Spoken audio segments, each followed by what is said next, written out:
and this book is a traitor. This book is a traitor. This book was not good. I think I'm just going to DNF, but this was a downright disaster.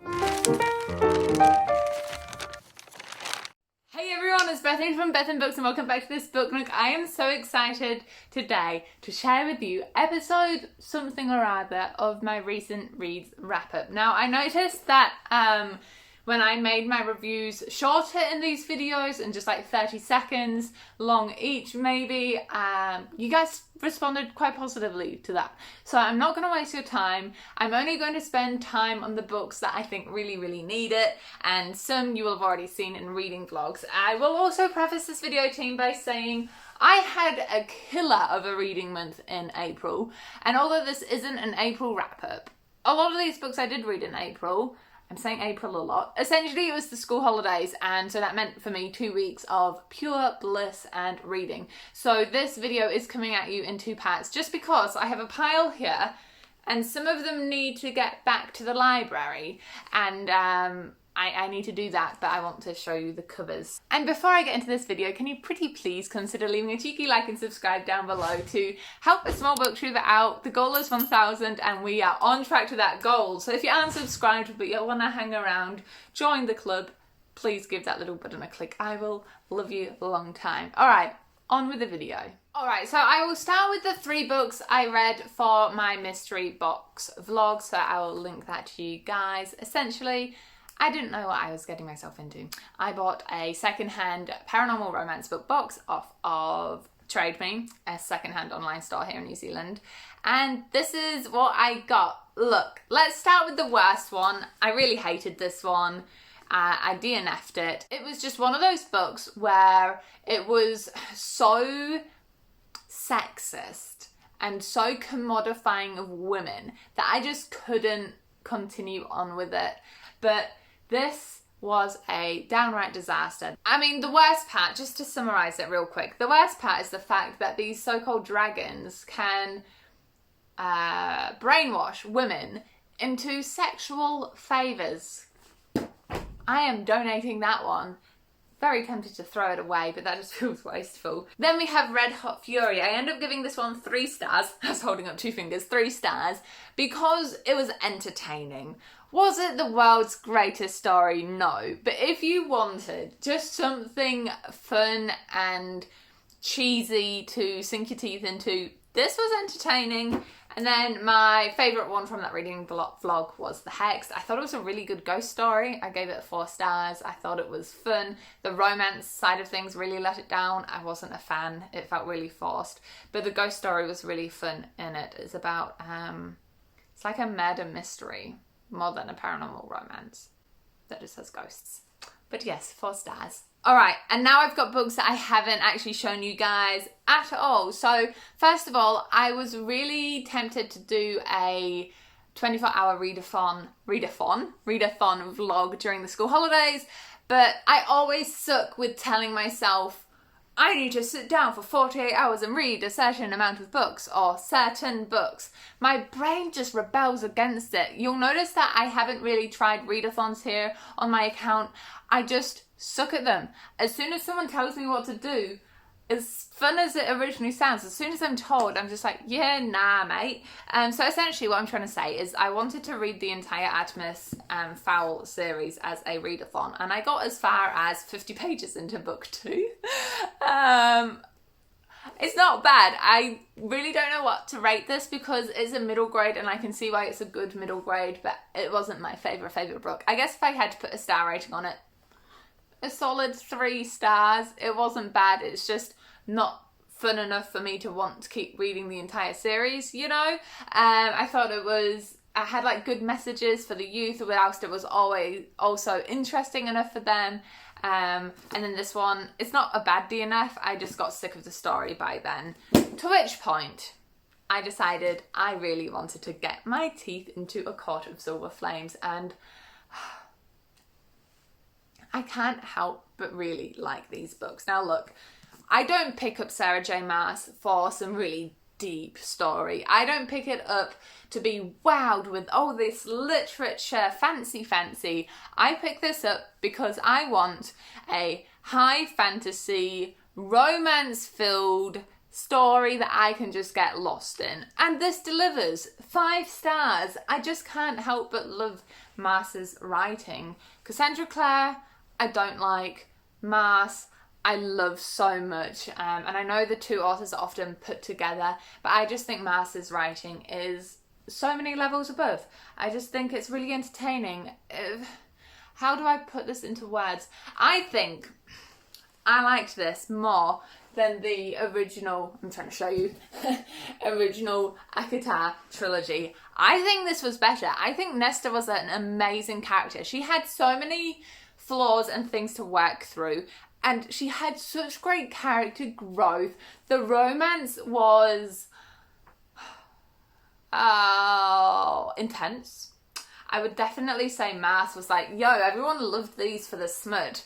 I'm just gonna give it to them. And yeah, don't go into this if you're an innocent wee babe, because this is not innocent. But I definitely sunk my teeth into it. Then I got my hands on a copy of The Dark Descent of Elizabeth Frankenstein, and I was really excited for this. At university, Frankenstein was one of my favourite novels I had to study. I actually chose to do one of my big essays. I was going to say like thesis. It was 3,000 words, nowhere near thesis length. But my biggest essay of that paper, I chose to do on Frankenstein. So when I saw this, I was like, yo, I don't like retellings, but this could be interesting. And essentially I gave it 3 stars. So it wasn't great for me. And my main problem with it is I thought it felt slow. And in that way, it replicated a classic novel, because I often feel like classic novels go slow. Even Frankenstein was a bit hum-ho pace-wise for me. But I was expecting this, since it's a more modern book, to be a bit faster paced. And considering it's only a short book, 280 pages, I really expected high intensity. I still think it was interesting seeing Elizabeth's perspective and seeing more of Frankenstein's background. In fact, that was possibly my favourite part of it, contemplating how Frankenstein actually grew up as a child. I thought that was fascinating, and how dark it is. Like, Dark Descent, it is a very dark childhood. Essentially, I don't think this is really spoilery. Essentially, young Frankenstein killed animals in quite a sociopathic way. That's how he got really interested into that like life after death thing. So I really liked the darkness, and I really liked the background retelling of this, of Frankenstein himself. But it was just a bit too slow for me. I don't feel like Elizabeth's ending was as strong as it could have been. And overall, it was just a little bit meh. I have a post-it note here. What does it say? Elizabeth seems to come to the correct conclusions way too quickly. I understand for the plot, but it's unrealistic. Yeah, so there were times where, because there's a bit of a mystery element, like she's trying to figure out what Victor's up to, and she puts 2 and 2 together way too fast. And then the last one I have for this half of the video is The Traitor's Game, and this book is a traitor. This book is a traitor. This book was not good. I think I gave it 2 stars. I can't even remember. This whole book is unmemorable. Yeah, I gave it 2 stars, and I can't even remember much of what happens. All I know is that I was disappointed because it has game in the title, but there wasn't a game at all. There's no game element. I felt that the main character was annoying, but also bland. I think I was annoyed because this whole book was bland. It's a classic YA fantasy in that every element of it is a trope taken from somewhere else. And I understand when you read lots of one genre, for me, fantasy, things will repeat. But at least put something new into it. This was just, I'd read it a million times before, yet nothing was memorable. Do you get what I mean? I was sucked in by a pretty cover and the word game in the title, and the inside isn't pretty and there's no game, so anyway, those can all go back to the library. Right, on with the second half of the video, I guess.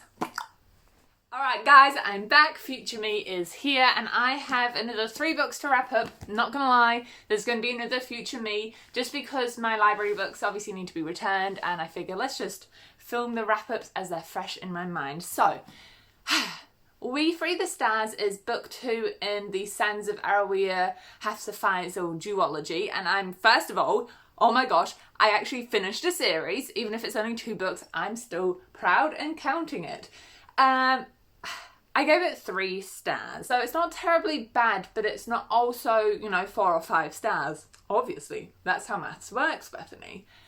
Essentially, I didn't really like the romance in this book. So slight spoilers, team, for book 1, but it does include the trope enemies to lovers. So that implies in book 1, right, the characters we're talking about, they kind of get together. They don't have a label, but they've gone through all of the tension. And so I was really looking forward to seeing that couple who I shipped hardcore actually be together. Not necessarily expecting a fairy tale romance, but still expecting that all of the hard work was done, But it wasn't. Instead, it's kind of like I understand the tension, but there was too much back and forth, and it wasn't satisfying my need for them to be together. The story itself was fine. I just got really hung up on the fact that I thought the romance made the book itself feel dragged out and too much like a seesaw going up and down, because the romance is such a huge subplot of this novel. So yes, 3 stars. Next up, I finished The Picture of Dorian Gray by Oscar Wilde for the school book club that I am teacher in charge of, and my gosh, I loved this book. I think my final rating is going to be 4 stars. I remember starting to read this novel at university, and when I say started, I mean I read 5 pages, but your girl got into it when it wasn't assigned as a piece of work. Wilde's writing is phenomenal. There were parts of the story where you're like, why even bother with this? It was too flowery. But then I kind of got over that and was like, well, that's Wilde. He's flamboyant, right? The Picture of Dorian Gray revealed Basil's and Dorian's, inner sin, because at the time homosexuality was a sin, right? And vanity is a sin. In the same way that this book was Wilde's own picture. Do you get what I mean? If you've read the book, hopefully you get my metaphor. Look, I didn't think I'd like it. I liked it a lot. The reason why I'm not giving it 5 stars though is because at times it was a bit slow. There wasn't much happening at times to the point where I was bored. The writing couldn't bolster me up. And then the last one for this little part of the wrap-up is Eleanor Oliphant is Completely Fine. You guys will have already seen this in my 5-star prediction wrap-ups and stuff. I'll pop that up there if you want to go watch that. Long story short, this book blew me out the water, and I am so happy I finally got round to what I consider a modern classic. It was really famous in 2017 and still is to this day. Everyone who read it in the book club who I talked to also loved this book. It follows Eleanor, and she is an interesting character. It's really interesting looking at these 2 books, which I read side by side for book clubs. They're both extremely character driven, and I am not normally a character driven reader. I am normally a plot driven reader.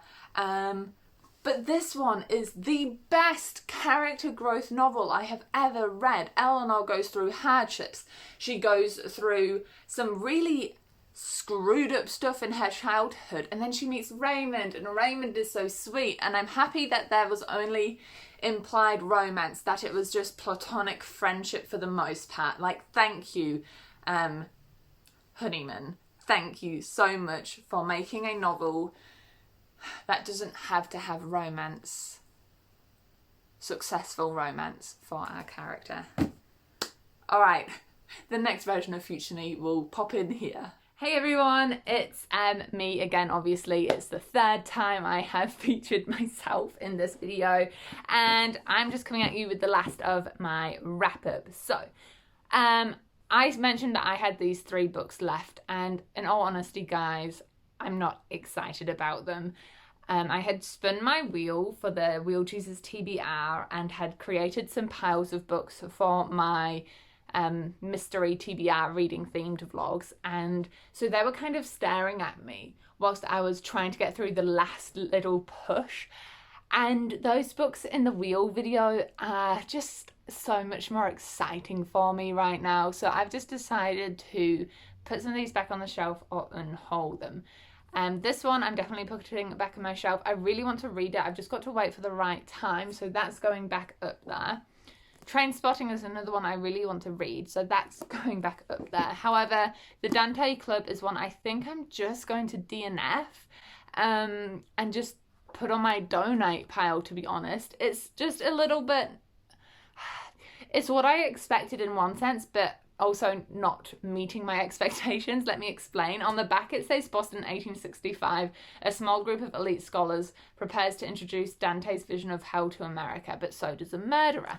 Now I got up to at least page 50, and the first chapter or two were really cool and in a gruesome way, like there's flies and there's the murder. But I've just read 30 pages of dialogue between a grumpy publisher and people who are wanting to be published by his press, and it's just boring me. And it sounds like it has real potential, and it probably gets better the more I read, but if you haven't got me in 50 pages, I'm just not going to keep reading. Very dark academia vibes though, if that's what you're into.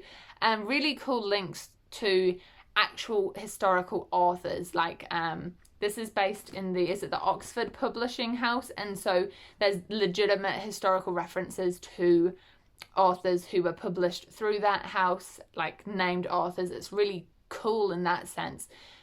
But sometimes the authors' names went over my head. I didn't recognise them, as I've mentioned in previous videos. The classic shelf era genre, I'm still hugely, not naive, but I don't know much about them, I'm still learning, definitely still a learner of the classic genre. So all of the reference just really went over my head to the point where it was too much jargon and too foreign for me to enjoy. So this one is going on the donate pile. Alright guys, thank you for making it to the end of the video. If this was your first one of the two, I've started publishing both the wrap-ups and the Real Chooses TBRs together, so you can watch them as a mini-series. So I'll link that one up there for you as well. I hope you enjoy this video, and I hope you enjoyed that one. Thank you for all of your attention and support over the past few months. We are creeping towards that goal, and enjoy all the places you go in your own reading adventures. Time to spin the wheel for you. Bye bye. Spinning the wheel for my beautiful subscribers. Alrighty, I actually need to replace boyfriend pics because that just came up in one of my secret reading vlogs. So that's being replaced with mystery. Whoop. And your guys' prompt is...